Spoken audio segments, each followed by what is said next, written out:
सबसे भरोसेमंद digital news channel VK news. Uttar Pradesh में एक समय माफियाओं का इतना बोलबाला था कि कलेक्टर तक कार्रवाई करने से डरते थे। बताया जाता है कि अगर माफिया मुख्तार अंसारी हो तो ये डर कई गुना और बढ़ जाता था।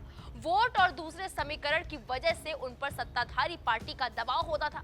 अधिकारी लाचार और जनता भय से त्रस्त होकर चुप्पी साध लेती थी।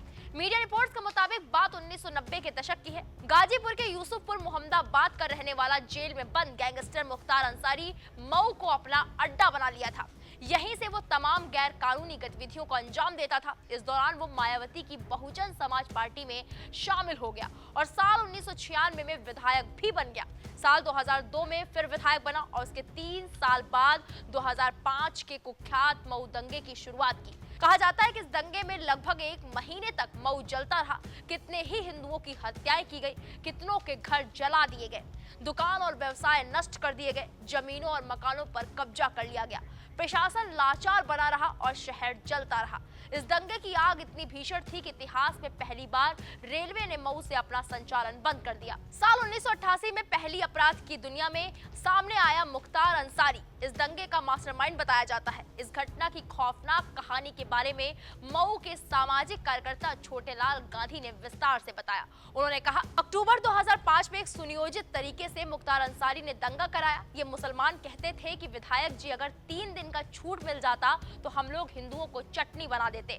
शाही कटरा के मैदान में भरत मिलाप के दिन 14 अक्टूबर 2005 को तार तुड़वाया। तार तुड़वाने के बाद एक सुनियोजित तरीके से दंगा हुआ। दंगे में मुख्तार की भूमिका को लेकर छोटेलाल ने बताया, उस दौरान मुख्तार अंसारी एक खुली जीप में बैठकर जा रहा था। उस समय लगभग 9:30 बज रहा था। जब वो तलहा बाग मोड़ के पास पहुंचा तो उस समय फायरिंग और आगजनी हो रही थी। वो पिस्टल लेकर दौड़ा और एक आदमी की वहीं पर हत्या कर दी। जिस यादव की हत्या हुई उसके भाई को पकड़कर रात में मुख्तार और उसका भाई अफजाल अंसारी लखनऊ ले गए। वहां वो आदमी मुलायम सिंह के बगल में बैठकर कह रहा है कि विधायक मुख्तार अंसारी तो शांति दूत बनकर सबसे अपील कर रहे थे कि मऊ में शांति बनाए रखें। रिपोर्ट्स के मुताबिक छोटेलाल कहते हैं, मुख्तार के बिना ये दंगा ही नहीं होता। ये तो मऊ में गोधरा कांड से बड़ा कांड कराना चाहता था।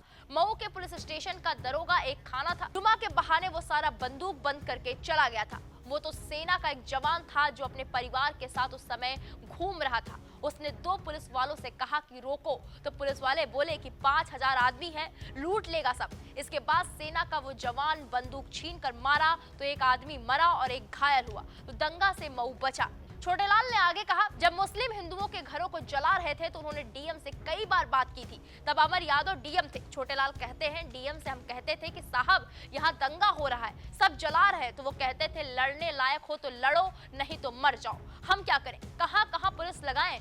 डीएम एकदम पंगु था मुख्तार के सामने। रिपोर्ट्स में यह भी बताया जा रहा है कि छोटेलाल ने यहां तक कहा, दंगों के दौरान मुख्तार ने मऊ बाजार में हिंदुओं की कीमतों दुकानों को जलवा दिया था। उनकी कीमत 2-2 करोड़ रुपए तक थी। वो चाहता था कि हिंदुओं से पूरी मार्केट खाली हो जाएगी और वहां सिर्फ मुस्लिम दुकानदार रहें। उन्होंने ये भी कहा कि मुख्तार अंसारी पर तब मुलायम सिंह यादव का हाथ था, इसलिए पुलिस प्रशासन उसके खिलाफ कोई कार्रवाई नहीं करता था। तो ये था मुख्तार का खौफनाक सच जो मीडिया रिपोर्ट्स के हवाले से सामने आया और किसी ने सच ही कहा है कि बुरे कर्म का बुरा नतीजा ही होता है जो आपके सामने है। और इस पूरे मामले को लेकर आपकी क्या राय है, कमेंट सेक्शन में जाकर जरूर बताएं। बाकी बड़ी खबरों के लिए आप देखते रहें वीके न्यूज। नमस्कार।